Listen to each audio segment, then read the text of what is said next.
हरिओम। आज सुनेंगे 2.46 पतंजल योग सूत्र। यह है स्थिर सुखमासनम। स्थिर मतलब स्टेबल, सुख मतलब अच्छा लगना, सुखमय लगना, आसनम यानी आसन। तो आसन की व्याख्या उन्होंने दी है, आसन स्थिर और सुखमय होना चाहिए। हम जो आसन करते हैं, स्थैर्य और सुख का अनुभव देने वाली शारीरिक स्थिति यानी आसन। तो आसन, इसका मतलब ये हुआ कि आसन करते समय बहुत बल का वापर करना और शरीर को ऐसे झटके देना। हमने सपोज ऊपर लेके गए हैं पाँव को झटके से नीचे लाना, तो ये सब नहीं करना है आसनों में। और अपने मसल्स पे क्षमता के बाहर खिंचाव देना, वो भी नहीं करना। तो ये व्याख्या है, इस व्याख्या का ये अर्थ हुआ।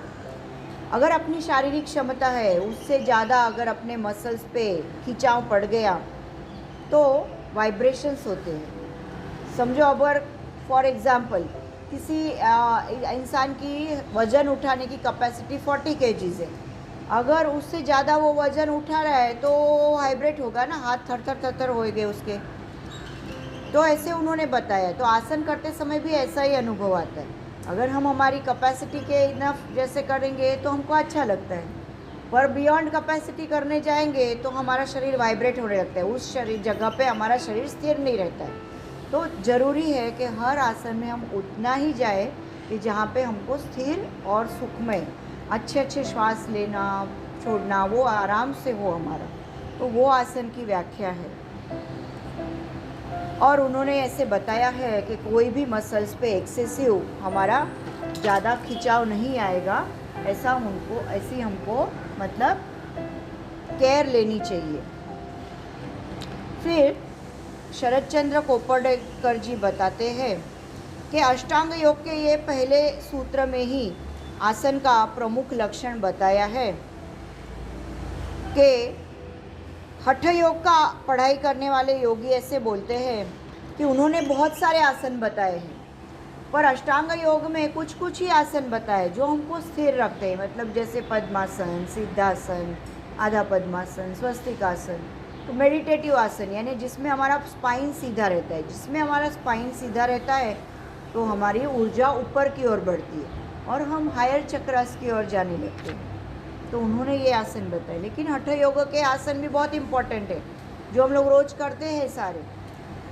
पेट पे लेट के, पीठ पे लेट के, सो के, खड़े रह के, मुड़ के, वो सब भी आसन हमारे शरीरों के लिए बहुत अच्छा है। जो हमारे बोन्स है, जो हमारा ब्रेन है, इंटरनल ऑर्गन्स है, वो सारे उसका संरक्षण होने के लिए और उसके मजबूती के लिए वो हमारा अच्छा है। अगर ये आसन हम करते हैं तो कॉन्ट्रैक्शन होता है, रिलैक्सेशन होता है, अलग अलग पार्ट्स पे होता है, तो उसके बेनिफिट्स वहाँ पे होते हैं, ब्लड सर्कुलेशन होता है, वो सब होते ही है। और जो हम मेडिटेटिव आसन करते हैं, फिर उन्होंने बताया है कि आसन करते समय अपना आसन जो है वो सुखमय होना चाहिए। वो बहुत एकदम पतला नहीं होना चाहिए, बहुत मोटा नहीं होना चाहिए।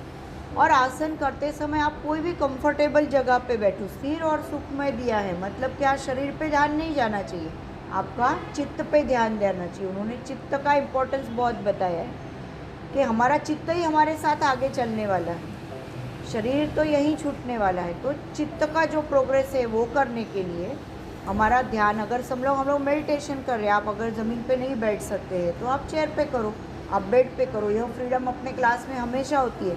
कंपलसरी नहीं है कि सबको ज़मीन पे ही बैठना है, क्योंकि जिसका ध्यान नहीं लगता है बैठने से ज़मीन पे, तो वो कैसे आसन कर पाएगा ठीक से। उसका ध्यान उसमें नहीं लगेगा, शरीर की पोजीशन में नहीं हो रहा है, ऐसे ध्यान वो नहीं होना चाहिए। जो अपने से इजीली होता है वही करना चाहिए। फिर ज्ञानेश्वर महाराज ने भी ज्ञानेश्वरी में बताया कि दर्भासन और उस पर कोई भी सॉफ्ट वस्त्र डाल के उस पर आसन हमें करने चाहिए। और उन्होंने बताया है कि जो भी है अपने धनुरासन, मयूरासन, शीर्षासन, वो सब एक लिमिट में करने चाहिए, नहीं तो ज़्यादा टाइम करने लगेंगे तो पीड़ा होने वाली है शरीर को। तो सब एक लिमिट में करना है, मतलब जिसमें हमें स्थिर और सुखमय लगता है।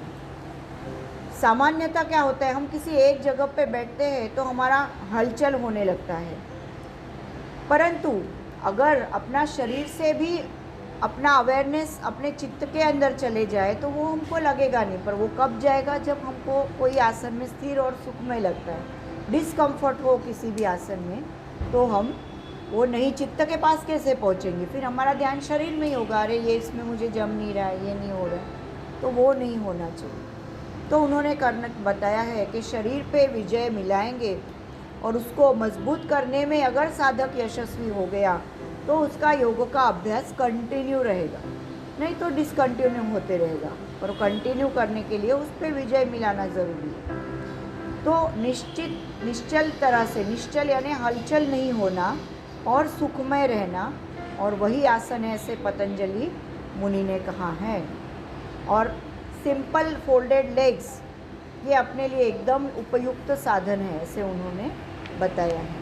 अभी फॉरेन कंट्रीज़ में है, लोग ज़्यादातर नीचे नहीं बैठते क्योंकि ऊपर ही सब रहता है उनका। अपना भारतीय बैठक में तो हम लोग नीचे बैठ के भी पहले खाना खाते थे, तो वो तो पहले से पूर्वापार पद्धति है, तो हमारे लिए कोई मुश्किल बात नहीं, पर उनके लिए वो नीचे बैठना भी तो कुछ नहीं, तो पलंग पे करे, चेयर पे करे, चेयर योगा करे, बेड पे करे, कोई इशू नहीं। फिर स्वामी आनंद ऋषि जी ने बताया है कि हर एक इंसान की सोने की एक स्टाइल रहती है। कोई ऐसे सोएगा लेफ्ट में, कोई राइट में सोएगा। जैसे हम बेड पे जाते हैं, हमारा कंफर्टेबल रज़ाई लेंगे, कंफर्टेबल पिलो लेंगे और फिर ऐसे आराम से सोएंगे, तो वैसे ही तो उसमें हमको कितना अच्छा लगता है। तो वो जो आसन रहता है वो हम कैसा कंफर्ट महसूस करते हैं कि हाँ, मुझे 2 पाँव के बीच में एक तकिया चाहिए, एक नीचे 2 तकिया, ये एक चाहिए, एक वैसी वाइट वाली रज़ाई है मेरी, या सॉफ्ट वाली कोई रज़ाई है वही चाहिए, ऐसा सब रहता है। तो उसमें हम जैसे ही वो आसन में जाएंगे तो हमको अच्छा लगता है। तो वैसे ही हर आसन में हमको उन्होंने एग्जाम्पल किया कि जो जो आसन हम कर रहे हैं उसमें हमको वैसा कंफर्ट महसूस होना चाहिए कि जैसे हमको सोने के टाइम पे जो आसन हम डालते हैं। और ऐसे उन्होंने आसन को साध्य करना यानी एक कला है, ऐसे उन्होंने बताया, इसको एक आर्ट है, ऐसे बताया है।